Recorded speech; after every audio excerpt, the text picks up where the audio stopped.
that was like Geneva was my first trip. This is where I call it like मेरा life changing Chhapra to Geneva. अगर मैं कभी भी अपनी biography लिखूंगा तो स्टोरी यही रहेगी तो कि मेरा टाइटल यही रहेगा कि छपरा टू। तो हमारे का भी यही टाइटल रहेगा, Chhapra to Geneva. Let's talk little more about that कि आपने क्यों लाइफ चेंजिंग इसको बोला। क्योंकि देखिए आप एक छोटे से दलित टोले से निकल के और जेनेवा के ह्यूमन राइट्स काउंसिल स्टेज तक आप आते हैं समझने के लिए, तो आप इमेजिन कर सकते हैं कि वो सफर कितना इंटरेस्टिंग रहा हो। मैं इंटरेस्टिंग देखिए इंटरेस्टिंग रहा ही होगा, उसमें बहुत मुश्किलें भी होंगी, लेकिन मजा कितना आया उस सफर में। विदेश से वापस आया तब मुझे समझ में आया कि मैंने एक बहुत ही बड़ा सफर तय कर लिया है, और जो सफर तय किया है छपरा टू जेनेवा, इसको एक्शन में बदलने का टाइम आ गया है कि अगर मैं जा सकता हूँ तो कोई भी जा सकता है और कोई युवा भी कर सकता है। वो रास्ता बना दूंगा, और मैं चूंकि चल चुका हूँ उस रास्ते पे, तो मुझे पता है कि कहाँ गलती नहीं करनी है, कहाँ बाधा आएगी। हाँ। आप मुझसे पूछ सकते हैं, मैं वही सिखाऊंगा बच्चों को कि यहाँ भी बाधा आएगी, लेकिन उसको जीतना कैसे, लड़ना कैसे, क्योंकि वो लिव्ड एक्सपीरियंस हो। मुझे साइंस नहीं आती थी, मुझसे मैथ्स नहीं बनता था, फिजिक्स समझ में नहीं आता था, केमिस्ट्री का वो मॉलिक्यूलर और वो कनेक्शन मुझे समझ में नहीं आता था, और सब अंग्रेजी में होता था। साइंस हिंदी में कोई पढ़ता है क्या? एक तो साइंस, और ऊपर से बन नहीं रहा है, और ऊपर से अंग्रेजी। मेरे लिए बहुत ही मुश्किल समय था। मैंने कैसे प्लस टू पास किया, किससे लड़ाई करूं, क्या बाप से, इंग्लिश से, मैथ से, केमिस्ट्री से, किधर जाऊं और क्या पढूं। मुझे अब समझ में आता है कि वो मार्क्स वगैरह डजंट मैटर एट ऑल। आपको पैशन क्या है ना आपका लाइफ में। हाँ, और कि देखिए मुझे लगता है कि मेरी दौड़ यहीं खत्म हो रही है।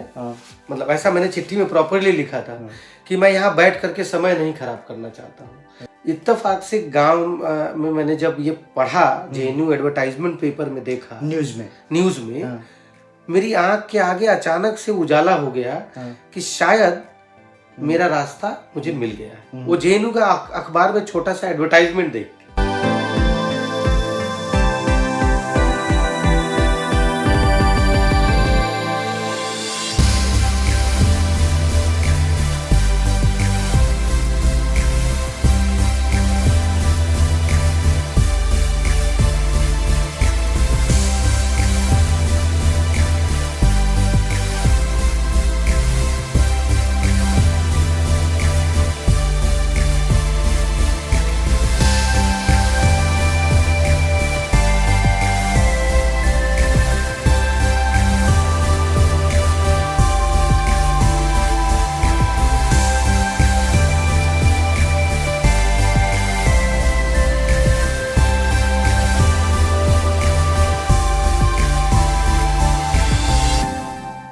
Welcome to my channel. और आज हमारे स्पेशल गेस्ट हैं सत्येंद्र कुमार, इनको सत्या के नाम से जानते हैं, और ये भी आए थे ये बोस्टन हार्वर्ड में लेक्चर देने के लिए।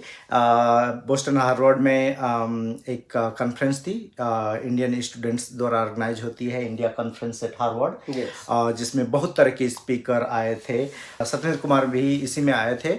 तो अभी मैं इनको होस्ट कर रहा हूँ बोस्टन के अराउंड एरिया में, और इनकी career journey really very very inspiring है। और एक संस्था है centre for social equity and inclusion, उसके ये को फाउंडर हैं। और दूसरी एक संस्था है नेशनल यूथ इक्विटी फोरम, जो अभी निर्माण की प्रक्रिया में है।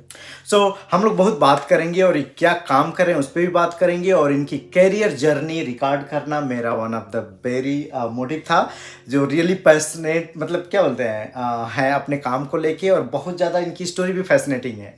जो आपने देखा होगा मेरी सीरीज यूपी टू यूएसए या NRI diary, I am going to say this is like one of the best story. कि आपका ऑर्गेनाइजेशन क्या है और आप क्यों फाउंड किए, क्या करता है आपका ऑर्गेनाइजेशन? जी सबसे पहले तो आपके ऑडियंस को भी नमस्ते, और संतोष जी आपको भी बहुत बहुत धन्यवाद कि यहाँ आने के बाद आपके साथ में रहा, और बॉस्टन में जो प्लेजर 20वीं कॉन्फ्रेंस थी, हार्वर्ड कैनेडी स्कूल द्वारा ऑर्गेनाइज होती है स्टूडेंट कॉन्फ्रेंस, उसमें मैं will India be able to annihilate caste by 2047, जब भारत 100वीं आज़ादी मना रहा होगा, 100वीं साल, क्या उस समय जाति से विमुक्त हो चुका होगा या नहीं, इसके ऊपर बातचीत थी। मैंने अपने विचार अनुभव रखे हैं लोगों के बीच। आपने संस्था की बात की कि मैं कौन सी संस्था से और क्या काम कर रहा हूँ, तो एक संस्था है centre for social equity and inclusion, उसका मैं सह संस्थापक को फाउंडर हूँ।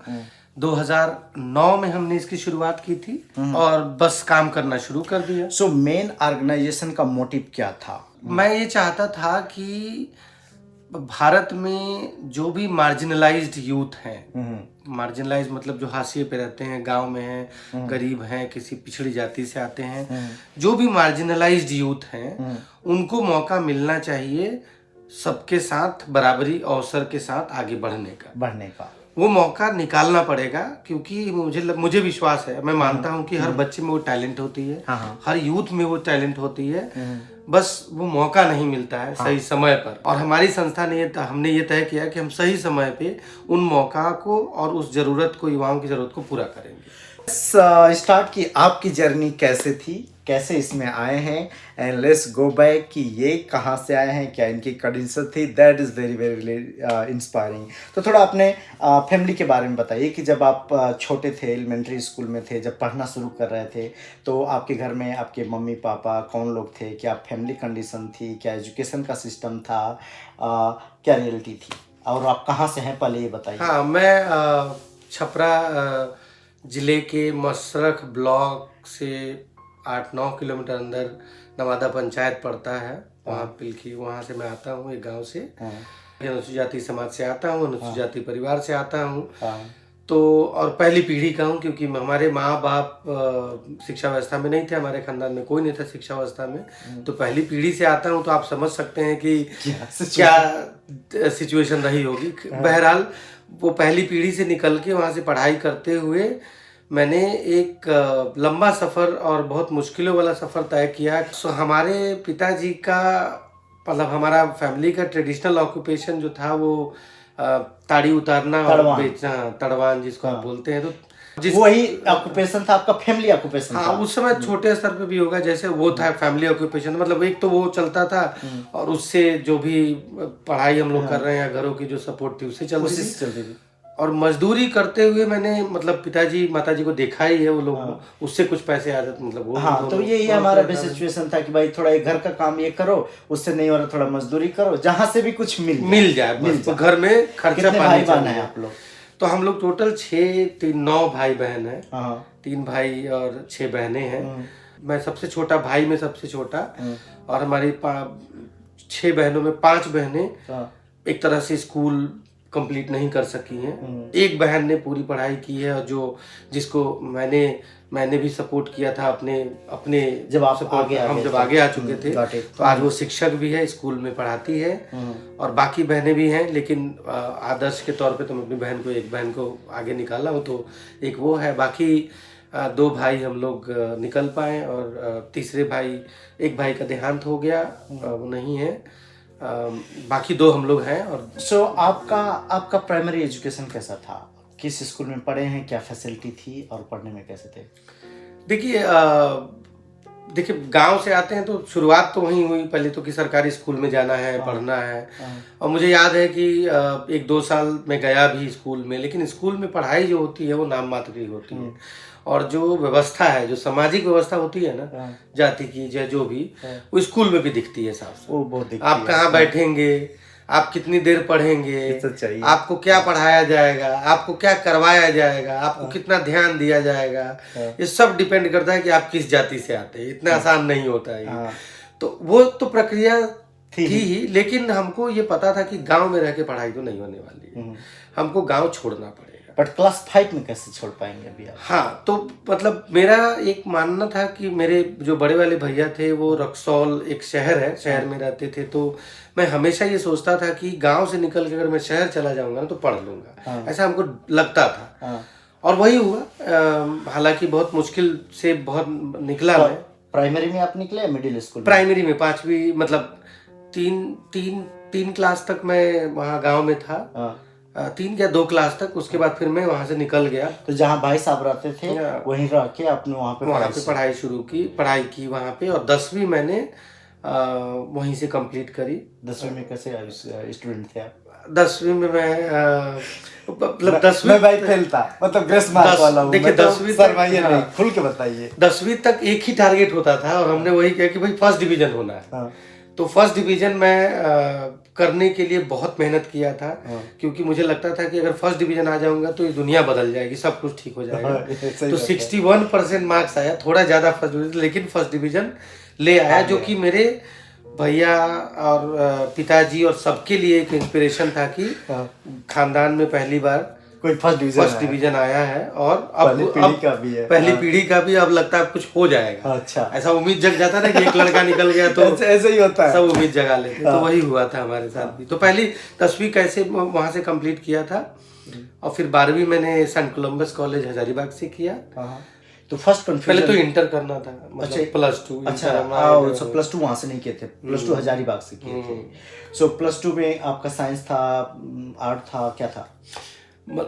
भीड़ की तरह मैंने भी साइंस ही लिया, क्योंकि साइंस पढ़ो, तेज लड़के हो तो साइंस ही पढ़ो। मतलब फर्स्ट डिवीजन आया मतलब साइंस ले लो। हालांकि वो बहुत बड़ा गलत डिसीजन, गलत ही होता है वो। अब मैं बताने में नहीं हिचकता, उस समय लगता था कि माँ बाप को लगेगा कि कैसा लड़का है, साइंस नहीं पढ़ेगा। लेकिन अब मुझे लगता है कि मुझे साइंस नहीं आती थी, मुझसे मैथ्स नहीं बनता था, फिजिक्स समझ में नहीं आता था, केमिस्ट्री का वो मॉलिक्यूलर और वो कनेक्शन मुझे समझ में नहीं आता था, और सब अंग्रेजी में होता था। साइंस हिंदी में कोई पढ़ता है क्या? हम लोग तो, और हम पढ़ते हैं बट वो अच्छे से समझ ही नहीं पाता, मतलब क्योंकि वो पढ़ाने वाला भी वैसा चाहिए। हाँ, तो एक तो साइंस, और ऊपर से बन नहीं रहा है, और ऊपर से अंग्रेजी। मेरे लिए बहुत ही मुश्किल समय था। मैंने कैसे +2 पास किया, किससे लड़ाई करूं, क्या बाप से, इंग्लिश से, मैथ से, केमिस्ट्री से, किधर जाऊं और क्या पढूं। मतलब ये कंप्लीट भी करना जरूरी है, और कोई रास्ता ही नहीं है। सो फाइनली आपने फर्स्ट डिवीजन इंटरमीडिएट कंप्लीट किया? नहीं, मैं इंटरमीडिएट में बहुत मुश्किल से पास कर पाया। 52% मार्क्स मेरे थे। और फिजिक्स में तो मैं फेल होते होते 2 नंबर ही ज्यादा थे। लेकिन ये भी एक सच्चाई है कि मुझे अब समझ में आता है कि वो मार्क्स वगैरह डजंट मैटर एट ऑल। आपको पैशन क्या है ना आपका लाइफ में, और वो जिंदा है। आप अगर अपनी बाकी स्किल्स को याद रखते हैं या पहचानते हैं, तो मुझे लगता है कि आपकी नियति जो है, आपका जो फेट है, डेस्टिनी है, वो आपको उन्हीं काम में लगा देगा जो काम में आप बेस्ट हैं। अब जैसे मैं आपसे बात कर रहा हूँ, या मैं सोशल एनालिसिस अच्छा करता हूँ, या मैं सामाजिक कार्य अच्छा करता हूँ, ये मेरा पैशन है। मैं उसी पैशन में आया। हालांकि साइंस में मैं पास किया। लेट्स मूव फॉरवर्ड, आगे आएंगे हम लोग कि कैसे आप इस एरिया में आए हो। बट दैट इज ट्रू कि मार्क मैटर नहीं करता है। मैं 45% मार्क पास किया हूँ हाई स्कूल में ग्रेस के साथ, इंटर में 54% अगेन ग्रेस के साथ। फिर इसके बाद आपने हाई स्कूल, अब बोल रहे थे कि घर में बताया नहीं कि आप फर्स्ट डिवीजन पास हैं इंटरमीडिएट में? नहीं, उम्मीद है वो फिर से मैंने बता रहा, जैसे कि उम्मीद थी कि साइंस पढ़ेंगे तो कुछ अच्छा करेंगे। तो घर वालों को हमेशा ऐसे ही लगता है ना कि फर्स्ट डिवीजन कि इस बार भी फर्स्ट ही किया होगा। हालांकि इस बार बड़ा मुश्किल से पास हुआ था। तो मैंने कभी भी अपना सर्टिफिकेट घर वालों को दिखाया नहीं। आज मैं कैमरा पे बोल रहा हूँ, घर वाले देखेंगे तो वो भी हंसेंगे ही। लेकिन वही है कि मैंने कभी भी अपना मार्क्स तो बताया नहीं। अभी उनको पता है कि उनको डिवीजन ही था। सिर्फ इतना बता दिया कि फर्स्ट डिवीजन है, चिंता मत करिए। और मार्क्स लेके रख लिया। मैंने कहा पास हो गए, बात खत्म। तो एक नेक्स्ट जो हम लोग का फेज आती है ना, जो बिगेस्ट होता है कैरियर का, कि इंटरमीडिएट के बाद अगेन ऑप्शन होता है कि where you want to go, art, science, commerce और लिटरेचर, जिसे भी जाना है वहाँ भी चेंज कर सकते हैं। वहाँ आपने कैसे चूज किया, क्या कंफ्यूजन आया, एंड वहाँ की क्या स्टोरी है? मैं ड्रॉप आउट हो गया था टेक्निकली। पहली पीढ़ी का होने के नाते ये भी कमजोरी है कि इंटर पास होने के बाद 2000 में मेरे को ये समझ में नहीं आ रहा था कि एक तो साइंस आई नहीं। घर वालों ने बोला कि बीएससी ले लेना, मैथ ऑनर्स। मैथ्स यहाँ तो बन नहीं रहा 10वीं क्लास का, तुम बीएससी मैथ कराने के सोच रहे हो। आप समझ रहे हो कितना बड़ा। तो मैंने वहां पे भी 1 साल ड्रॉप आउट कर गया। मैंने कहीं एडमिशन नहीं लिया। और मैं ये बैठ के 6 महीने तक सोचता रहा कि मैं अब करूंगा क्या, क्योंकि वो मैथ्स मुझे मैथ्स आता नहीं है। IIT की मोटी किताबें मुझे दिख रही हैं लेकिन बनती नहीं है। और मैं 6 महीने सोचा, एडमिशन नहीं लिया, और तब मैंने घर वालों को चिट्ठी लिखी, बताया उनको कि देखिए मुझे लगता है कि मेरी दौड़ यहीं खत्म हो रही है। मतलब ऐसा मैंने चिट्ठी में प्रॉपरली लिखा था कि मैं यहाँ बैठ करके समय नहीं खराब करना चाहता हूँ। मैं आ रहा हूँ क्योंकि वहाँ बैठा हूँ, काम कर रहा हूँ, तो ट्यूशन पढ़ाता था, हालांकि पैसे आते थे, घर चल रहे, थोड़ा बहुत प्रेशर तो घर वालों पे भी रहता ही है, 400-500 भेजते थे तो वो भी था। हमने चिट्ठी लिखा घर वाले को कि हम वापस आ रहे हैं, हम नहीं पढ़ेंगे अब, हम इंटर पास हैं, कुछ कर लेंगे, TT बन जाएंगे, मिलिट्री में भाग दौड़ के पहुंच जाएंगे, कुछ ना कुछ तो 12वीं पास वाले को नौकरी मिल ही जाएगी। लेकिन ये बैठ करके झूठ मूठ का कि हम इंटर IIT निकालेंगे और BSc मैथ्स करेंगे, वैसे तैयार नहीं करना है, हमसे होगा, हम करेंगे क्या, हमको समझ में नहीं आता। तो मैं एक्चुअली ड्रॉप आउट हो गया। 2000 से 2001 तक मेरे लाइफ का 0 है। ओके, सो जब वापस घर आ गया तो दोबारा कैसे आया कि मुझे फिर अब ग्रेजुएशन करना है? देखिए मैंने कहा ना, जहाँ चाह वहाँ रहा। अगर आप चाहते हैं कि कुछ करना है तो रास्ते अपने आप खुलते चले जाएंगे। और आपको बस एक ही चीज याद रखना पड़ेगा, मैं हमेशा बोलता हूँ, और खास करके जो अनुसूचित जाति समाज में, दलित समाज में जो बच्चे, कोई भी अंडर प्रिविलेज कैटेगरी के लोग हैं, उनके लिए बोलता हूँ कि शिक्षा और संघर्ष ये दोनों साथ चलेगा। अगर आप ये सोच के चल रहे हैं कि बिना संघर्ष के शिक्षा मिल जाएगा, तो संभव ही नहीं। और इसलिए आपको याद रखना पड़ेगा कि शिक्षा और संघर्ष साथ चलेगा। तो और आपको हमेशा ये देखना पड़ेगा कि संघर्ष जैसे आया, मैं गिव अप कर रहा हूँ या डट के खड़ा हूँ।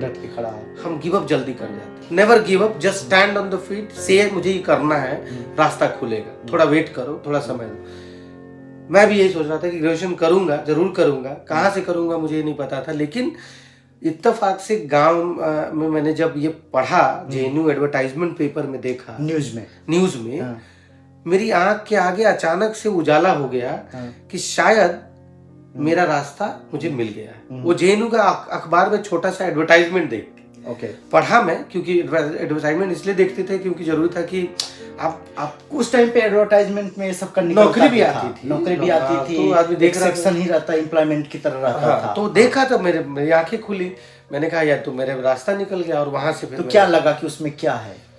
निकलने को तो हर निकलता है, JNU का ही क्यों लगा? देखिए JNU का इसलिए लगा क्योंकि एक तो बात ये थी कि उसमें ये लिखा था ग्रेजुएशन करवाएंगे, ग्रेजुएशन था, और दूसरी बात कि उसका खर्चा जो है आज भी JNU का 262 रुपए 6 महीने का ट्यूशन फी, और रहना खाना भी आपको, अगर आप शेड्यूल कास्ट, शेड्यूल ट्राइब या मार्जिनलाइज कम्युनिटी से आते हैं तो फ्री है। तो ये सारी चीजें आपको कम खर्चे पे दिल्ली में और देश के सबसे बड़े इंस्टीट्यूट में पढ़ने को मिले, तो अब क्या चाहिए आपको? सो भाई जो लोग भी है ना, अगर आपकी फैसिलिटी नहीं है, बहुत बेसिक बैकग्राउंड से हैं, तो टारगेट JNU। मैं ये बोलता हूँ कि हर मार्जिनलाइज यूथ को जो चाहता है कि मैं बेस्ट एजुकेशन लूं अपने लाइफ में, उसको 2-3 चीजें तो ट्राई, मतलब ये दिमाग में बैठा लेना चाहिए कि जैसे ही मैं 5वां या 6ठा क्लास में जाऊंगा, मतलब मेरे बच्चे या मैं, कोई भी, आप उसको एक्सपोज करिए नवोदय विद्यालय से, सैनिक स्कूल से, अच्छे स्कूलों से, जहाँ पे कम खर्चे में बच्चे जाके पढ़ सकते हैं। रेजिडेंशियल स्कूल्स हैं SC ST बच्चों के लिए, मत छोड़िए। आप ये मत सोचिए कि नहीं मेरे बच्चे को दूर भेज देंगे तो क्या हो जाएगा, दूर जाने दीजिए उसको। लेकिन एक तो पहला टारगेट आपका, पहला चेंजिंग पॉइंट आता है, मस्ट टारगेट, याद रखिए। सेकेंड पॉइंट, जैसे आप इंटर पास करते हैं, याद रखिए कि आप JNU जा सकते हैं, आप TISS जा सकते हैं, आप बड़े इंस्टीट्यूट में वैसे भी बहुत सेल्ट्रल यूनिवर्सिटी में जा सकते हैं। ये सारे रास्ते खोल के रखिए, ध्यान रखिए, मुझे लगता है कि आप निकल जाएंगे। Target JNU। देखें कि JNU तो बहुत सस्ता है, बट JNU के अलावा भी और भी सेंट्रल यूनिवर्सिटी है ना, दे आर मच चीपर। हमारी जो ट्यूशन फी थी BHU में, वो 500 रुपीज BHU जाइए। मैं बोलता हूँ ना, इसलिए कि अगर आपके पास ऑप्शन है कि मुझे BA करना है BHU से और BA करना है मान लीजिए गांव के किसी कॉलेज से, मैं कहूंगा आंख बंद करके BHU जाइए। कितना भी मेहनत लगे, कितना भी पैसा लगे, कभी भी मतलब कर्जा ले लीजिए, बच जाइए, जमीन बेच दीजिए, घर बेच दीजिए, जो करना है करिए, लेकिन वहां जाके पढ़ लीजिए। इसलिए क्योंकि वो आपको वैसी बहुत सारी चीजें, सुविधा, आप आगे निकल जाएंगे जो आप कर सकते हैं जीवन। जेएनयू आना अपने आप में मतलब मेरे लिए समझिए कि 1 साल के ड्रॉप आउट के बाद, मतलब 1 साल आप जब नहीं पढ़े हो, ड्रॉप आउट होने के बाद आपको लग रहा हो कि अब टीटी बन जाएंगे और छोटे मोटे नौकरियां कर लेंगे, छोटे गांव से हो और सडनली दिल्ली में चले जाते हो, जेएनयू में जाते हो, जहाँ का culture and everything is so different from other university. तो आपका क्या एक्सपीरियंस रहा वहाँ पे? तो जेएनयू लाइक मैं आपको बताऊं, 2 इंटरेस्टिंग चीज देखी। एक तो जेएनयू में आना था मेरे को, लेकिन मुझे पढ़ना था सोशियोलॉजी, क्योंकि मुझे लगता था कि मैं समाज शास्त्र में अच्छा पढ़ सकता हूँ या पॉलिटिकल साइंस। तो जेएनयू में आना था। तो जेएनयू में एक ही ऑप्शन होता है, वो मुझे आने के बाद पता चला कि आप ग्रेजुएशन में फॉरेन लैंग्वेज से ही कर सकते हैं, मतलब आपको फॉरेन लैंग्वेज में ग्रेजुएशन करना पड़ता है। रूसी, Germany, Russian, Germany, Spanish, French. Political science से सब नहीं कर सकते, ग्रेजुएशन नहीं कर सकते। ठीक है, ग्रेजुएशन आपको भाषा में ही करना है। मुझे भी पहले यही लगा था, जब मैंने देखा तो मैंने अपने दिमाग में एनालॉजी में, गांव से देखिए कैसे दिमाग एनालॉजी, मैंने ये सोचा कि शायद मैं कोई विदेशी भाषा लूंगा और वहां जाने के बाद सोशियोलॉजी चूज कर सकते हैं या पॉलिटिकल साइंस चूज कर सकते हैं, लेकिन पढ़ाएंगे विदेशी भाषा में। यानी कि मैंने सोचा कि समझ गए, सोशियोलॉजी रूसी भाषा में, मीडियम जैसे इंग्लिश मीडियम होता है वैसे उनका मीडियम है। सब्जेक्ट तो मेरा इंग्लिश जैसे लिटरेचर पढ़ते हैं वैसे पूरा रूसी लिटरेचर। वहां जाके पता चला कि ये कोई मीडियम नहीं है, यही पढ़ रहे हैं। तो इधर इंग्लिश से लड़ रहे थे मैथ से, उधर रूसी से, इधर इंग्लिश अच्छे से नहीं आती थी बोलने लिखने, और इधर बता रहे हैं कि अब रशियन पढ़ लो तुम अच्छे से। मेरे लिए तो डबल टेंशन कि बट आपका इंग्लिश जब आप कहीं लिख रहे हैं, हार्वर्ड पे जो स्पीच दे रहे थे, सब कुछ लाइक सो फैंटास्टिक इंग्लिश है, सो फैंटास्टिक, और उसमें जो वर्डिंग है सब कुछ बहुत अच्छा है। तो आपकी इंग्लिश अच्छा होने के पीछे राज क्या है और लोग कैसे सीख सकते हैं? मैंने ये सब कुछ तैयारी और सीखने का क्रम जेएनयू में शुरू किया। जैसे ही मैं आ गया था जेएनयू में गांव से उठ करके, तो मैंने बताया कि स्ट्रगल ये था कि मुझे इंग्लिश भी सीखना है, रशियन लैंग्वेज भी सीखना है, दोनों सीखना है, साथ में मुझे सोशियोलॉजी भी पढ़ना था और रूसी भाषा तो पढ़ना ही पढ़ना था। मैंने इग्नू की किताबें मंगाई, सोशियोलॉजी की मटेरियल खरीदा, और वो सोशियोलॉजी की किताबें अंग्रेजी में मंगाई और मैं लाइब्रेरी में बैठ के पढ़ा, डिक्शनरी रख के, तो वो काम करता था। इंग्लिश सीखने के पीछे मैंने पैशन अपना बना लिया था। जेएनयू में रहने के बाद आपको बहुत सारे ऐसे ऑप्शंस मिलते हैं जहाँ पे अंग्रेजी सीख सकते हैं, बोलने का, लिखने का, पढ़ने का, ये सब होता है। तो मैंने वो सारी चीज़ें एक्सेस करी जेएनयू में, और बोलने का, लिखने का जो भी मंच था वहाँ पहुँचा, और टारगेट यही था कि मुझे अंग्रेजी सीखनी है, सीखना है, बोलना और लिखना, और सब वो 2 साल में मैंने अपने आप को तैयार किया। Anyone help you? Yes, United Dalit student forum जो ग्रुप जेएनयू है, so it's a non-formal group of Dalit students who comes to campus. So they provide socio-cultural support. It's a socio-cultural organization. They provide support to students in terms of getting adjusted on the campus, because you come from village, you come from Dalit background, so आपको adjust बहुत difference हो जाता है। हाँ, तो वो difference को manage भी करना होता है, कल्चरल शॉक भी होता है, वो आप नई जगह पे आए हैं, तो वो लोग मदद करते हैं। उन्हीं में वहाँ मैंने एक्सप्रेस किया था और मैंने ये बात कही थी उनसे और बताया, मतलब उन लोगों ने अंग्रेजी क्लासेस शुरू करवाई थी। सीनियर्स हमको अंग्रेजी पढ़ाते थे शाम को, इवनिंग क्लास में लगाते थे, और उस इंग्लिश क्लास में हम लोग जाते थे 10-20 स्टूडेंट, और वो अंग्रेजी सीखते थे। तो अपनी पढ़ाई के अलावा वो हम ट्यूशन वहाँ पे। So this is one of the like biggest opportunity, मैं बता दूं, क्योंकि कई बार क्या होता है कि इतने लोग ट्रामा में चले जाते हैं कि एक छोटी जगह से गए तो पहले तो एक गैप है कि आपका नॉलेज बहुत टॉप का नहीं है, ठीक है, बैकग्राउंड आपका बहुत है, फिर आपका फैशन है, फूड है, पर्सनल केयर है, कपड़े हैं, हर एक चीज में आप डाउन हो, तो आपके ब्रेन में ना बहुत ज्यादा मतलब इंफीरियरिटी कॉम्प्लेक्स आ जाता है, और वो बहुत आता है, ऊपर से कल्चरल शॉक। देन वहाँ पे आपने इंग्लिश में, रशियन लैंग्वेज में आपने ग्रेजुएशन कंप्लीट किया, वहीं आपका पर्सनालिटी डेवलपमेंट, वहीं आपका इंग्लिश डेवलपमेंट, एवरीथिंग, सब कुछ। आपको स्टिल पता था कि किधर जा रहे हैं, कहाँ जाना है? देखिए, अब जेएनयू में एक और मतलब ये सब करते हुए जेएनयू का भी डायरेक्शन है, मतलब आप प्रोफेसर बन सकते हैं, आईएएस बन सकते हैं। तो वहाँ जाने के बाद एक को बीमारी लगती है कि सब आईएएस बनेंगे। हमको भी लगी बीमारी, मतलब कि आईएएस भी बनना है। हम भी किताब ले तैयारी शुरू कर दिए थे, हमको लगा और कुछ करना ही नहीं, यही करना है।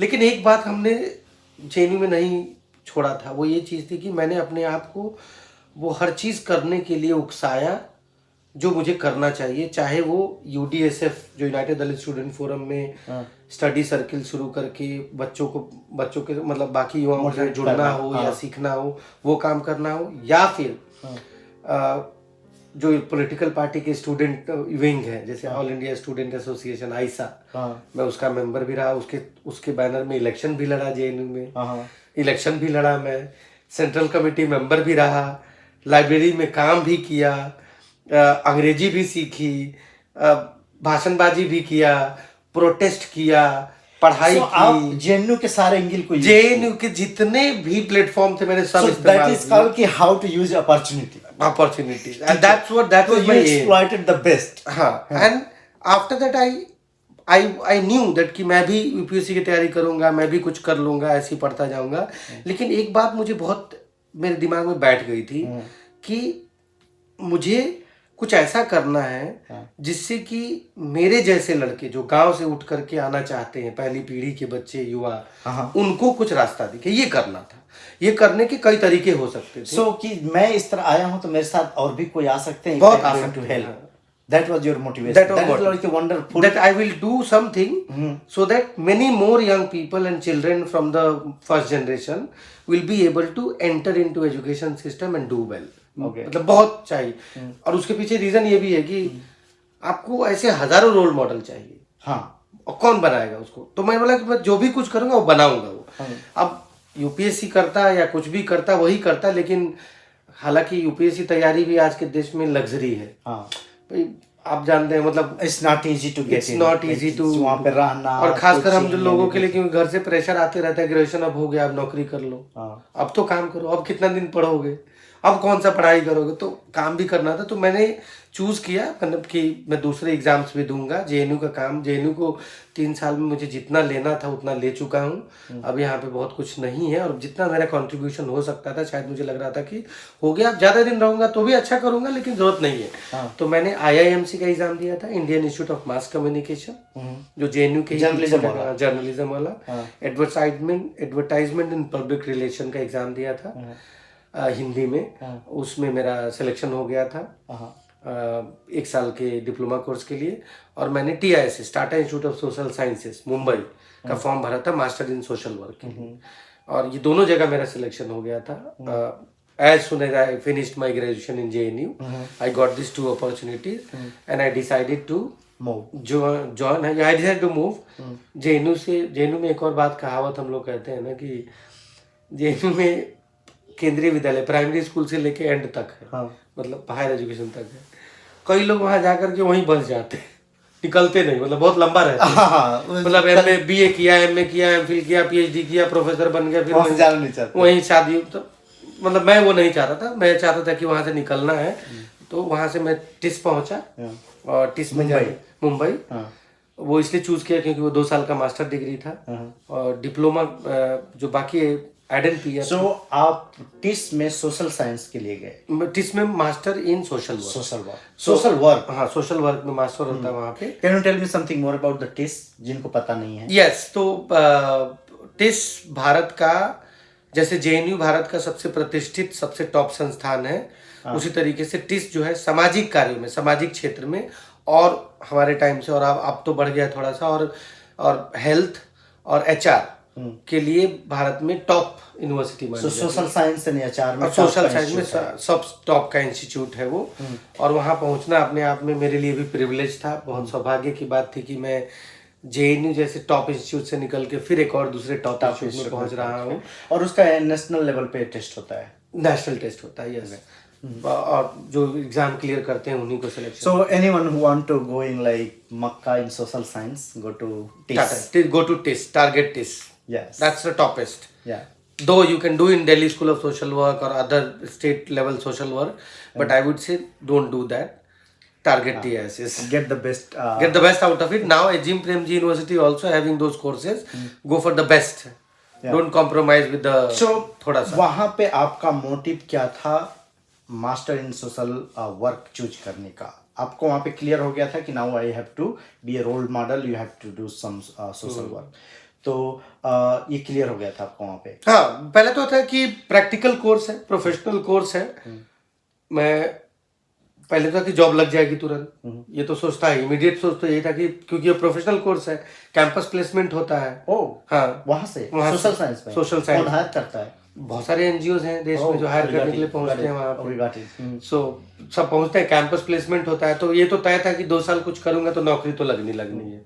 तो ये खुशी लगता था कि वैरेस आप रशियन में ग्रेजुएशन हम कर चुके थे, लेकिन गारंटी नहीं था कि नौकरी मिलेगा ना, वो तो तैयारी करनी पड़ती, एग्जाम देना पड़ता है। वहाँ तो ये लगा कि चलो एक तो है कि कैंपस हो जाएगा, पहला इमीडिएट था। दूसरा ये था कि in due course of time मैं सोशल वर्क के साइंस को समझ पाऊंगा कि भाई देखिए, कहते सब लोग हैं कि हम सामाजिक कार्य कर रहे हैं, लेकिन सामाजिक कार्य भी प्रोफेशन है। जैसे डॉक्टर का प्रोफेशन होता है, इंजीनियर का प्रोफेशन होता है, वैसे ही सोशल वर्क भी एक प्रोफेशन है, बहुत बड़ा प्रोफेशन। लेकिन लोग कहने के लिए कह रहे थे कि हम भी सोशल वर्क कर रहे हैं, ऐसा नहीं होता है। तो वो साइंस को समझना था मुझे कि, और उसमें भी मैंने स्पेशलाइजेशन जो चूज किया था वो ऑलमोस्ट एनजीओ मैनेजमेंट के बराबर होता है, जिसको बोलते हैं social welfare administration. Okay, got it. तो मैं समझना चाहता था कि एनजीओ स्ट्रक्चर मैनेजमेंट काम कैसे करता है, नॉन प्रॉफिट ऑर्गेनाइजेशन का मैनेजमेंट। वो इसलिए क्योंकि मुझे लगता था कि मैं कुछ अपना शुरू करूंगा कभी, तो मुझे वो नॉलेज काम आएगा और उसका इस्तेमाल करूंगा। तो इसलिए वो चूज किया मैंने सीधा, वो इन्फॉर्म चॉइस था मेरा। वो जेएनयू मेरा इन्फॉर्म चॉइस नहीं था, टिस लेकिन मेरा खुद का चॉइस था। वेरी फोकस चॉइस कि मैं कहाँ जा रहा हूँ, क्या करना है, and how to use those knowledge. Okay, so वहाँ से मास्टर करने के बाद आप कोई एनजीओ ज्वाइन कर लिए या स्टार्टेड? हाँ, सो मास्टर 2 साल का था और मैंने मास्टर कंप्लीट करने के दौरान, मतलब 3 महीना 4 महीना पहले ही मुझे दलित फाउंडेशन एक ऑर्गेनाइजेशन है जो 2006-7 में शुरू हुई थी, जिसका उद्देश्य था दलित, आदिवासी, मुस्लिम संस्थाओं को फंडिंग करना, उनके काम को फेलोशिप के माध्यम से। तो उन्होंने मुझे यंग प्रोफेशनल फेलो के तौर पे कैंपस में ही सेलेक्ट कर लिया था, यानी 6 महीना कोर्स कंप्लीट होने के पहले ही मेरे हाथ में जॉब आ चुकी थी। और मैं जॉब क्या, वो फेलोशिप आ चुकी थी। वो फोर्ड सपोर्टेड था ऑर्गेनाइजेशन। तो मैंने कहा कि इससे एक माध्यम बनेगा और मैं शायद बाहर पढ़ने चला जाऊंगा। ये फेलोशिप मैंने लिया और खत्म हुआ और काम शुरू कर दी 2006 में। So tell me about your Geneva trip. क्या था trip? Why you went there and how you went there? So that was a life changing again process, because when I went to when I started working and when we started this organization called Center for Social Equity and Inclusion, 2008 में उस पर सोचा था हमने, और उसका जब registration कराया 9 में, तो 2009 में मुझे जेनेवा जाने का मौका मिला। द आइडिया वॉज कि जब आप मार्जिनलाइज कम्युनिटी के साथ काम करते हो, ह्यूमन राइट्स फ्रेम को समझना चाहिए। Human rights is again is a science, मतलब it's a big process, big thing. तो I wanted to attend and I wanted to understand the whole UN mechanism. संयुक्त राष्ट्र संघ में यूएन कैसे काम करता है ह्यूमन राइट्स के ऊपर, ह्यूमन राइट्स मैकेनिज्म क्या है, ह्यूमन राइट्स काउंसिल क्या है, रेपोर्टेयर क्या है, स्पेशल रेपोर्टेयर क्या है, जनरल असेंबली क्या है, आप कंप्लेन कैसे कर सकते हैं, सीडो क्या है, सीआरसी क्या है, कितने कन्वेंशंस हैं, ये सब समझना जरूरी होता है। तब आप ह्यूमन राइट्स का मैकेनिज्म का इस्तेमाल कर सकते हैं। यानी कि अगर मेरे गाँव में भी या मैं जहाँ भी काम कर रहा हूँ किसी का ह्यूमन राइट वायलेशन हो रहा है, एक तो मुझे समझना पड़ेगा कि ह्यूमन राइट्स है कि नहीं है वायलेशन, और समझ गया तो नीचे पुलिस स्टेशन से लेकर के संयुक्त राष्ट्र संघ तक का सफर कैसे तय किया जाएगा ताकि उसको जस्टिस मिले। हाँ, तो कोई बीच में रोक रहा, कोई बीच, तो आपको वो स्ट्रक्चर पता होगा तो आप जस्टिस दे सकते हैं।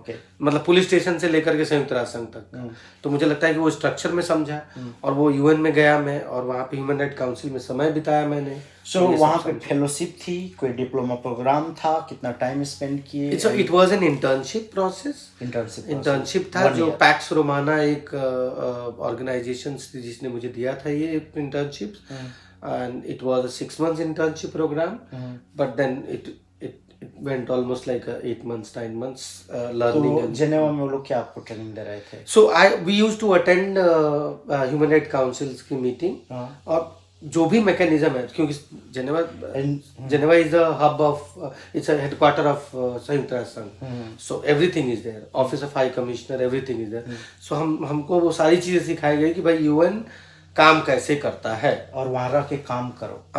हाँ, वो जाओ, समझो और उसको सीखो कि UN mechanism of human rights काम कैसे करता है। तो इतना कुछ है वहाँ सीखने के लिए कि साल भर में आपको भी नहीं सीख पाएंगे, बहुत कुछ बाकी रहता है।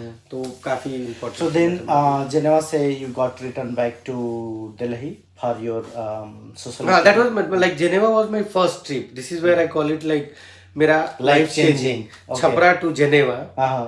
अगर मैं कभी भी अपनी बायोग्राफी लिखूंगा तो स्टोरी यही रहेगी कि मेरा टाइटल यही रहेगा कि छपरा टू। तो हमारे का भी यही टाइटल रहेगा, Chhapra to Geneva. Let's talk little more about that कि आपने क्यों लाइफ चेंजिंग इसको बोला।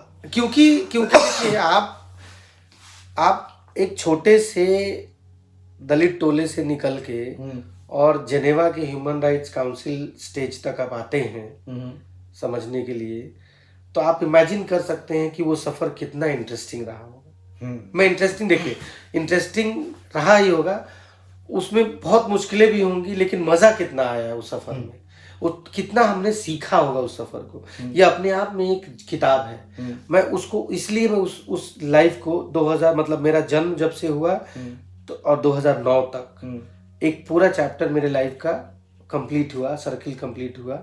जब मैं वापस आया या मैं जब विदेश से वापस आया तब मुझे समझ में आया कि मैंने एक बहुत ही बड़ा सफ़र तय कर लिया है, और जो सफ़र तय किया है छपरा टू जेनेवा, इसको एक्शन में बदलने का टाइम आ गया है कि अगर मैं जा सकता हूँ तो कोई भी जा सकता है और कोई युवा भी कर सकता है। वो रास्ता बना दूंगा, और मैं चूंकि चल चुका हूँ उस रास्ते पे, तो मुझे पता है कि कहाँ गलती नहीं करनी है, कहाँ बाधा आएगी। आप मुझसे पूछ सकते हैं, मैं वही सिखाऊंगा बच्चों को कि यहाँ भी बाधा आएगी, लेकिन उसको जीतना कैसे, लड़ना कैसे, क्योंकि वो लिव्ड एक्सपीरियंस हो। Yes, that is a great thing. और इसीलिए बोलते हैं लोगों को कि भाई शेयर योर स्टोरी, क्योंकि आपका जो एक्सपीरियंस है someone can use it and it can inspire a lot of people. Exactly. Yeah. So and overall confidence, knowledge, everything. So यही होता है कि so life changing moment था. Then you come back to your organization. आप जो register किए थे, but it was not in the form of operation, right? Operation, yeah. So 2009 में got registered and मैंने जैसे बताया आपको कि संस्था रजिस्टर करना एक मीडियम होता है, माध्यम होता है। मकसद तो क्लियर था कि मैं अपने जैसे हजारों युवा तैयार करूंगा। मकसद क्लियर था। अब तक उसको कैसे करूंगा, कहीं भी रहता मैं करता, कहीं नौकरी करता तो भी यही करता, लेकिन मुझे लगा कि मैं जो करना चाह रहा हूँ वो दूसरी संस्थाओं में नौकरी करके मुझे करने का मौका नहीं मिलेगा। इसलिए शुरू करने का सोच था कि ये हम लोग अगर शुरू कर लेते हैं तो इससे what it will do is that I'll be able to create a vision. If I wanted to create 1,000 young people like me or support 1,000 young people from the first generation community, it was easy for me to do that. I started designing and started doing it, and that was the process when we thought, like our first batch of young people we started with 15 लोगों के साथ 15 लोगों के साथ हमने ये fellowship का कार्यक्रम शुरू किया था, जिसको आज हम डॉक्टर अम्बेडकर फेलोशिप बोलते हैं। आज वहाँ 100 फेलो है हमारे, और कितने पास आउट हो गए। ओके, सो हर साल ऑलमोस्ट 150 2 साल की बैच होती है, 2 साल में 100 फेलो रहते हैं। So Satya is doing really great work. अगर कोई सपोर्ट करना चाहता है and if you want to know more about his organisation, all the detail I will provide under this video, जाके आप देख सकते हैं कितना है। And again I would like to know कि अगर कोई पर्सन सोशल वर्क करना चाहता है और ये सब कर रहा है, या आप जो अभी कर रहे हो, where you get funding, because आपके पास स्टाफ है, आपकी भी लाइफ है, so all the people need at least minimum salary to run their life. ठीक है, तो वो सब सपोर्ट आप कहाँ से लाते हो? That's what I call it professional social work. देखिए, आप कुछ भी करना चाहते हैं, मैं सोशल एंटरप्रेन्योर भी हूँ, जो और अगर मुझे कुछ करना है तो मुझे इन्वेस्टमेंट चाहिए, फंड चाहिए, कहीं ना कहीं से लाना ही पड़ेगा। सो आई वुड से दैट, और देखिए मैं ये बोलता हूँ कि और फंड हमें इसलिए नहीं चाहिए कि मुझे सस्टेन करना, मैं तो प्रोफेशनल हूँ, मैं तो कुछ भी कर सकता हूँ। प्रॉब्लम यह है कि अगर हम 1000 लड़कों को, बच्चों को तैयार करना चाहते हैं तो वो एक इन्वेस्टमेंट है। वो इन्वेस्टमेंट करने के लिए मेरे बाप दादा के पास तो पैसा पड़ा हुआ है नहीं, सोने की खदान तो है नहीं, या बहुत पैसा सेविंग तो पड़ा हुआ है नहीं, मुझे वो रेज करना पड़ेगा, वो फंड रेज करना पड़ेगा। और फंड रेजिंग कहीं ना कहीं से मुझे लोगों के पास रीच आउट करना पड़ेगा, फाउंडेशंस के पास रीच आउट करना पड़ेगा। तो इसलिए जरूरी है कि आप एक माध्यम रखें, जिसको हम बोलते हैं कि आप अपना, अगर आप खुद का कुछ करना चाहते हैं तो आप अपना एक NPO रजिस्टर कर लीजिए, नॉन प्रॉफिट ऑर्गेनाइजेशन, और उस ऑर्गेनाइजेशन के माध्यम से आप सरकार के प्रति भी अकाउंटेबिलिटी दिखा सकते हैं, क्योंकि आपको ऑडिट वगैरह सब करना So, पड़ता है, first और step, लोगों yeah. के प्रति। सो आप लीगल वे में अच्छे से काम कीजिए, क्रेडिबिलिटी बिल्ड कीजिए। There are multiple people who are ready to support. lot A lot I of will people. tell you, there are multiple funding agencies. They are ready to support. They are ready to support you. There are individuals ready to support you. There are CSR houses, corporate social responsibility organizations जो होते हैं, they are ready to support CSR. Just you have to prove You that have- I am a good person. Yes. I am doing something good. And you need to have a legal entity. Okay. And Where will you take the money? I can't take in my pocket. No? Yeah. I need to have the legal entity ready, because people are ready to provide you money, and then build your credibility and honest system on that. आपकी journey एक छोटे से गांव से JNU तक की, dentist की या जेनेवा तक की थी, but how people see you in your village? क्या वो इंस्पायर हैं? जेएनयू जाते हैं, क्या इंस्पायर हैं कि आपकी तरफ पढ़ना चाहते हैं? How that changes in your village? वो मैंने बताया ना कि हमारा पूरा मॉडल है सेल्फ टू सोसाइटी। मतलब खुद से शुरू करिए, सोसाइटी अपने आप बनती चली जाएगी। सोसाइटी से सेल्फ नहीं होता है। मैं समाज बदलने के लिए काम नहीं कर रहा हूँ। नहीं, मैं इसलिए पूछा ना कि जैसे मैं चला आया हूँ, बट चेंज करने में मुझे दिक्कत हो रही है, तो हमें रोल मॉडल अभी तक लोग नहीं मानते मेरे गांव में। देखिए, मैं अपने गांव से निकला तो उस समय फर्स्ट पर्सन, मतलब सेकंड रहूंगा जो भी हो, लेकिन उस एरिया में पहला लड़का था जो जेएनयू की तरफ रुख किया था। जेएनयू पहुंचा था बड़ी मुश्किल से। मेरे आने के बाद से आज तक मेरे जिले में, मेरे गांव के तरफ आप जाके देख लीजिएगा, कई लोग मेरे पीछे आए हैं पढ़ने के लिए। मेरे घर जेएनयू पहुंचे, तो इस रास्ता दिखा लोगों को, ट्रेंड बन गया। मेरे घर में खुद 1 2 3 4 जेएनयूआइट, जो मैंने सोचा ही नहीं था कभी मेरे घर वाले भी जेएनयू में जा पाएंगे। आपके भाई के लड़के हो गए? हाँ, भाई के, हाँ, भतीजे, मेरे 2 भतीजे हैं, भतीजी है, भतीजा है, जेएनयू गए हुए हैं। अब देखिए, यही नहीं रुकता है सफर। देखिए, आप जब रास्ता बनाते हैं ना, हमारे यहाँ गाँव में क्या होता है ना कि जैसे जैसे अगला हल चलता है, पिछला हल भी उसके पीछे पीछे चलता है, वही होता है। हम जेएनयू गए तो बहुत सारे जेएनयू में आ गए, हम टिस चले गए तो बहुत सारे टिस में आ गए, और ये प्रक्रिया चलती रहती है। तो कहने का मतलब है कि गांव वालों के लिए, या हम जहाँ से आते हैं उनके लिए, I am a kind of मार्गदर्शक। मैंने रास्ता बनाया है, वो देखते हैं, उस रास्ते पे सुझाव भी लेते हैं। उनको पता है कि अब उनकी उड़ान, देखिए हमारी जो व्यवस्था है ना, चाहे वो जाति व्यवस्था हो, चाहे वो गरीबी व्यवस्था हो, चाहे सोशल स्ट्रक्चर हो, जो भी है, वो इतनी मतलब रिजिड है कि बच्चा जब जन्म लेता है ना, तो पता नहीं, हमको लगता है कि पहले से तय कर दिया जाएगा वो कितनी उछाल मारेगा। हाँ, क्योंकि व्यवस्था ऐसी है, कितना दूर जा पाएगा। और अगर मेरे जैसे लोग, अगर और आपके जैसे लोग उस व्यवस्था से बाहर निकल के बड़ी छलांग लगाते हैं, तो आप समझिए कि आपने एक बहुत बड़े समुदाय को रास्ता दिखा दिया है, लगाना है कि रास्ता दिखा दिया है कि छलांग बड़ी रखना, छोटी छलांग मत सोचना। तो क्रॉस नहीं कर पाओगे। हाँ, तो संतोष जी बोस्टन आए हैं, गाजीपुर टू बोस्टन, तो गाजीपुर से दिल्ली मत सोचना, गाजीपुर टू बोस्टन सोचना है, क्योंकि बोस्टन तक छलांग जा चुकी है। समझ रहे ना अंतर? नहीं तो गाजीपुर से लखनऊ सोचते, या गाजीपुर से इलाहाबाद तक सोचते थे। उसी तरह मेरे यहाँ तक, मैं छपरा से दिल्ली, बहुत होगा तो दिल्ली तक छलांग लगा पाएंगे, हम भी दिल्ली तक छलांग लगाए थे, लेकिन आज हम छपरा से जिनेवा तक का छलांग लगाए हैं। या आज बोस्टन में कैनेडी स्कूल में मैं स्टूडेंट्स को आकर के लेक्चर दे रहा हूँ, बता रहा हूँ, अनुभव दे रहा हूँ। तो हार्वर्ड, मुझे नहीं लगता है कि मेरे समाज में कोई आज तक पहुंच पाया है। आप वो पता, मतलब नॉर्थ इंडिया से कुछ जो एसी के लोग आए हैं तो बहुत कम आए हैं, कब आ पाएंगे? कभी नहीं। लेकिन मैंने वो रास्ता बता दिया है कि देखो, हार्वर्ड तक जा सकते हो, याद रखना, मुझे देख के पहचानो। तो ऐसे ही होता है। And I always encourage people to the share the story. आप वेरी हैप्पी हूँ कि आप अपनी स्टोरी शेयर कर रहे हैं, and I hope this story is going to inspire a lot people. मैं ये चाहता था कि भारत में जो भी मार्जिनलाइज्ड यूथ हैं, मार्जिनलाइज मतलब जो हाशिए पे रहते हैं, गांव में हैं, गरीब हैं, किसी पिछड़ी जाति से आते हैं, जो भी मार्जिनलाइज्ड यूथ हैं, उनको मौका मिलना चाहिए सबके साथ बराबरी अवसर के साथ आगे बढ़ने का। वो मौका निकालना पड़ेगा, क्योंकि मुझे विश्वास है, मैं मानता हूँ कि हर बच्चे में वो टैलेंट होती है, हर यूथ में वो टैलेंट होती है। बस वो मौका नहीं मिलता है सही समय पर। और हमारी संस्था ने हमने ये तय किया कि हम सही समय पे उन मौका को और उस जरूरत को, युवाओं की जरूरत को पूरा करेंगे। आप कैसे काम करते हैं, कैसे वो चेंज लाते हैं? थ्रू एजुकेशन, थ्रू यानी किस तरह से उनको आप चेंज करना चाह रहे हैं, और किस युवा को आप पिक करते हैं अपने ऑर्गेनाइजेशन के लिए? जैसा मैंने नाम से ही बताया आपको कि centre for social equity and inclusion है, सोशल इक्विटी और इंक्लूजन के लिए काम करते हैं। तो हमारा प्राइम फोकस 4 कम्युनिटीज के लोग होते हैं, ज्यादातर हम फोकस करते हैं उन्हीं के ऊपर। SC, शेड्यूल कास्ट, जो कि 16% है, ऑलमोस्ट 16.5% भी है इंडिया में। ST जो 8-8.5% है।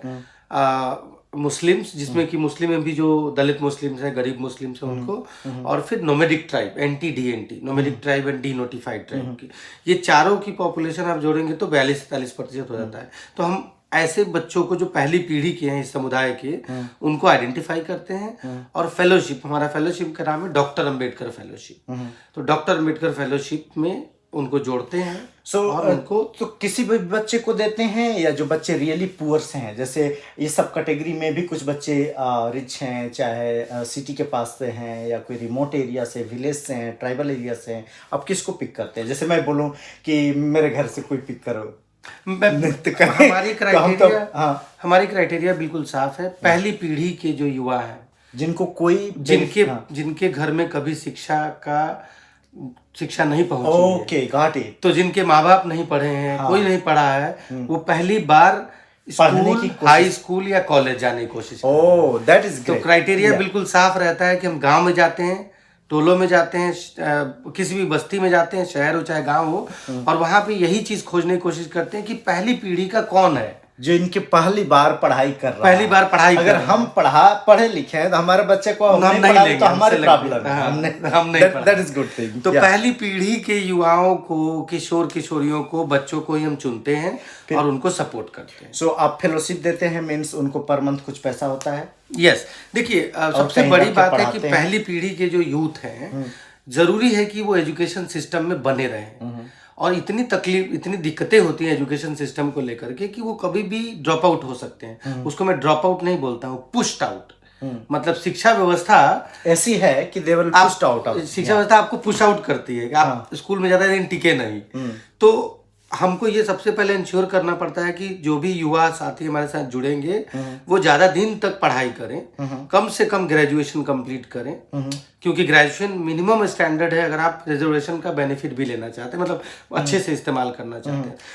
तो ग्रेजुएशन एक ऐसा डिग्री है कि यू कैन फील कि बहुत कुछ कर सकते हैं and you feel like I have. तो जब तक आप ग्रेजुएशन नहीं करेंगे तब तक हम आपको जोड़े रखेंगे। वो हमारा फेलोशिप का पीरियड होगा, 2 साल 3 साल ऐसे चलता है।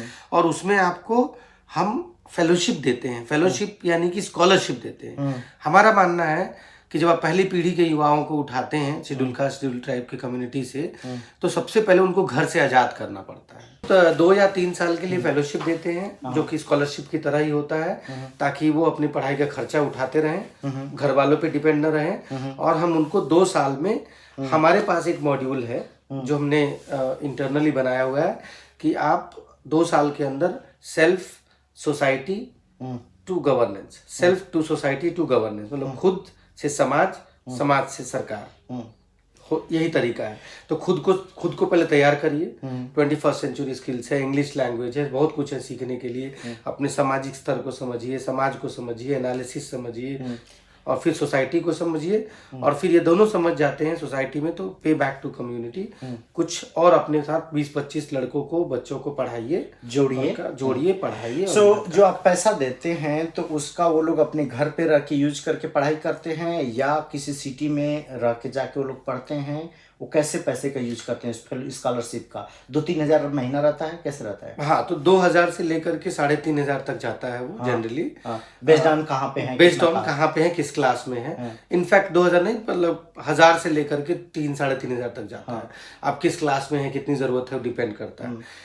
आपकी मर्जी है, आप कहीं से भी पढ़ो। हम ये देखिए, एक और सच्चाई भी है भी कि ज्यादातर जो मार्जिनलाइज बच्चे हैं SC ST कम्युनिटी से, हम ये जानते हैं कि शिक्षा में कुछ होता नहीं है, तो सबको ट्यूशन करना पड़ता है।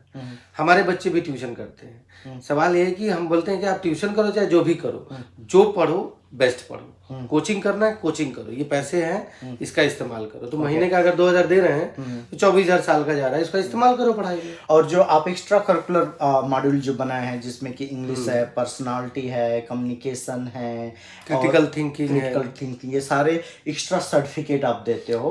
अदर एसोसिएशन के साथ जुड़ के उनको ट्रेनिंग देते हो। तो वो ट्रेनिंग जहाँ पे लड़के रहते हैं वहां पे देते हो या अपने किसी इंस्टीट्यूट में बुला के उनका वर्कशॉप कराते हो? 2 मॉडल है। जैसे मान लीजिए कि हमारे पास इस साल जैसे लगभग 70-80 बच्चों युवाओं का बैच है। तो जैसे मान लीजिए एक एग्जाम्पल मैं उठा रहा हूँ, हम बिहार, यूपी, दिल्ली 3 जगह काम करते हैं। तो बिहार में मान लीजिए हमारे पास 30 फेलो है, फेलो ऐसे 30 डॉक्टर अम्बेडकर फेलो है। तो 15 जिलों में तो हम 30 लोगों को एक जगह आवासीय ट्रेनिंग के लिए पहली बार लाते हैं, मतलब 3 दिन के लिए लाते हैं। और ऐसे हम उम्मीद करते हैं कि 6 बार लाएंगे उनको। तो 18 दिन की आवासीय ट्रेनिंग हम देंगे अपनी तरफ से। और ये जो युवा साथी हैं ये 18 दिन की ट्रेनिंग को वापस जा करके अपने समुदाय में, गांव में 40 सप्ताह में डिलीवर करना उनको। तो दोनों है, मतलब हम आपको सिखा रहे हैं, आप जाके उनको सिखाइए, लेकिन आप 40 सप्ताह में सिखाइए, हम आपको 18 दिन में सिखाते हैं। ये इसको रन आप 3 जगह पे रन करते हैं, Delhi, Bihar and UP. So UP में आपका लखनऊ में ब्रांच है, वहाँ पटना में और यहाँ दिल्ली में। ऑफिस, मेन ऑफिस यहाँ पे, बट काम जिलों में चलता है। सो इसको रन करने के लिए आपके पास टोटल स्टाफ कितना है? अभी मेरे पास full time staff national youth equity forum का यूनिट अगर मैं देखूं जो राष्ट्रीय युवा समता मंच बन रहा है, वो 18 लोगों का टीम है। और बाकी टोटल मिला के 18 लोग हैं और लगभग 90 फेलोज हैं। फेलोशिप दिए हैं। हाँ, तो 90 वो लोग हैं, 18 टीम है जो फुल टाइम इसमें काम करती है और 3 जगह ऑफिसेस हैं। अब थोड़ा सा बताइए अपनी वाइफ से कैसे मिले? और सबसे बता दूं रियलिटी ये है, जॉब करना हमारी तरह साइंटिस्ट होके अपना काम करना, बच्चे पालना बहुत आसान है, बट एक एक्टिविस्ट होके एक ऑर्गेनाइजेशन चलाना और उसके थ्रू ग्रास रूट पे जाके काम करना बहुत डिफिकल्ट टास्क है। आई हैव मेट बहुत सारे लोगों से, एक्टिविस्ट से मिला हूँ इन 10 सालों में यूएसए में। It's really tough. फैमिली का सपोर्ट बहुत स्ट्रांग होना चाहिए। पहले तो एक्टिविस्ट लोगों से कोई शादी नहीं करना चाहता है। आपकी शादी कैसे? बिल्कुल हम बताइए। सामाजिक कार्यकर्ता हम लोग जैसे एक्टिविस्ट जो समाज में काम करते हैं, हमारी शादी हो जाए यही बहुत बड़ी बात है। इसलिए कोई लड़की ही नहीं देता है। सरकारी नौकरी वाले लड़की खोजते हैं। और हमारे नॉर्थ इंडिया में तो बिहार, यूपी में आप जानते ही हैं कि एक तो मैं चपरासी चाहिए, बस सरकारी चाहिए। हाँ, तो एक सबसे पहले इसलिए तो मैं अपने लाइफ पार्टनर को थैंक यू बोलता हूँ। वो भी देखेंगी वीडियो, समझेंगी तो कि मैं अपने उस लाइफ पार्टनर को थैंक यू बोलता हूँ कि उसने तय किया कि मेरे जैसे एक्टिविस्ट से या मेरे जैसे प्रोफेशन वाले से मेरे साथ जीवन गुजारेगी। पहले तो उसको थैंक यू है। वो बाय प्रोफेशन इंजीनियर है, बीटेक है, but she decided to live with me because she felt whatever she felt it, but thanks from my side. तो इतना आसान नहीं था, क्योंकि मैं पहले तो ये बता ही नहीं पा रहा था कई सालों तक। लोग पूछते थे काम क्या करते हैं, अब बोले थे सोशल वर्क। तो ठीक है, सोशल वर्क तो अच्छा है, काम बताइए। बोले सोशल वर्क ही काम है। तो बोला ये कैसे हो सकता है? तो अच्छा, तो you are not able to, like I will tell you, like I am improving life of young people. अब मैं किसी को बोलूं, कोई अपनी बेटी की शादी करने आ रहा है और पूछे काम क्या करते हैं, और मैं बोलूं कि improving life of young people, वो क्या समझेंगे? फिर और तोड़ूंगा छोटा सा, सब कुछ नहीं समझा। अच्छा छोड़िए बात, अच्छा सब छोड़िए, ये बताइए कि तनख्वाह कितनी मिलती है आपको? छोड़ दीजिए, ये सब नहीं समझा, तब बताओ। तो अच्छा ठीक है, जो पैसा भी मिलता है सामाजिक कार्य का पैसा कौन देता है? तो देखिए, सोशल सेक्टर, सोशल एंटरप्रेन्योर बनना, और पहली पीढ़ी का हूं मैं मेरे पूरे समाज में, क्योंकि ये जानकारी ही नहीं है। बट वो भी रहता है कि जब पहली पीढ़ी का इस तरह काम करने जाते हो ना, तो लोग बोलते हैं कि अरे पहली पीढ़ी का है, कमा के कुछ पैसा दो, घर बना ले, कहाँ सामाजिक काम में चले? बिल्कुल वो अनदर डिफिकल्ट काम है। तो उस चीज को मैंने नेविगेट किया है, क्योंकि शुरू में ही लोग बोलते हैं, जैसे मान लीजिए कि अब ऐसा नहीं है कि सोशल सेक्टर में अगर आप सोशल एंटरप्रेन्योर बनना चाहते हैं, नौकरी अगर करना चाहते हैं तो कहीं कर सकते थे। अगर आप एंटरप्रेन्योर बनना चाहते हैं, कुछ करना चाहते हैं समाज के लिए, तो पैसा तो ऐसे नहीं कि हमेशा आपके पास रहेगा ही। ये प्रेशर रहता है बहुत ज़्यादा कि आप कितना पैसा कमाएंगे, कितना सेव करेंगे, कितना करेंगे। लेकिन मैं फिर से बोलूँ कि ये संघर्ष है। अगर आपका गोल क्लियर है आप संघर्ष करते रहिए, you will enjoy your work and one day you will be able to achieve the goal and you will be able to do what you always want and you will feel proud कि and you will feel proud है वो और वो जो संतुष्टि मिलेगी ना वो शायद आप कितना भी पैसा कमा लिए होते नहीं मिलेगी, वो नहीं मिलेगी जब वही बता रहा हूँ ना, जैसे मैं बहुत कुछ किया हूँ घर पे, बट एक छोटी सी लाइब्रेरी खोला हूँ 30-40 हज़ार लगा के, अभी जस्ट 2 हफ्ते पहले इनॉग्रेट हुई है। जब उसमें बुक्स आई है, लड़के बैठे हैं, पिक्चर भेजे हैं ना, तो मुझे इतनी खुशी मिली है ना जितना उसमें मुझे खुशी मिली है। एंड आज ही अब डेली लड़कों से बात कर रहा हूं। That's your satisfaction. Just satisfaction. शांति मिलती है। Yeah. So फाइनली शादी हो गई। हाँ, तो वो 2013 में हमारी शादी हुई, हमारे 2 बच्चे हैं। ससुर खुश रहते हैं कि अभी भी वो मतलब देखिए, अभी भी घर वाले को तो नहीं बता पाए, मेरी लाइफ पार्टनर है वो, उनको भी तो वो भी नहीं ज्यादा समझना चाहती, क्योंकि मतलब समझती है लेकिन फिर उनको लगता है कि ये थोड़ा अलग काम है, अजीब काम है, करने दो। मतलब वो एटलीस्ट सपोर्ट कर रही हैं, सपोर्ट करते हैं। उनके सपोर्ट से ही मैं आगे बढ़ पाया। मेरे 2 बच्चे हैं एंड एक 7 साल का है और एक 2.5 साल की बिटिया है।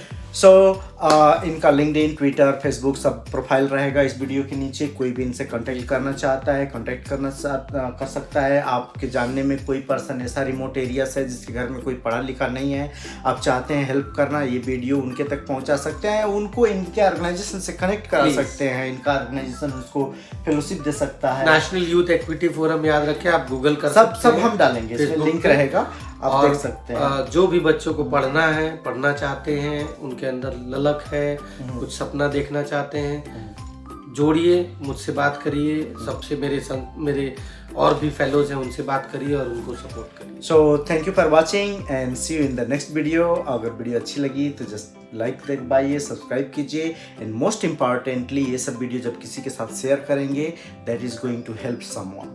Yes, so, every story has the power to create many more stories. Yes.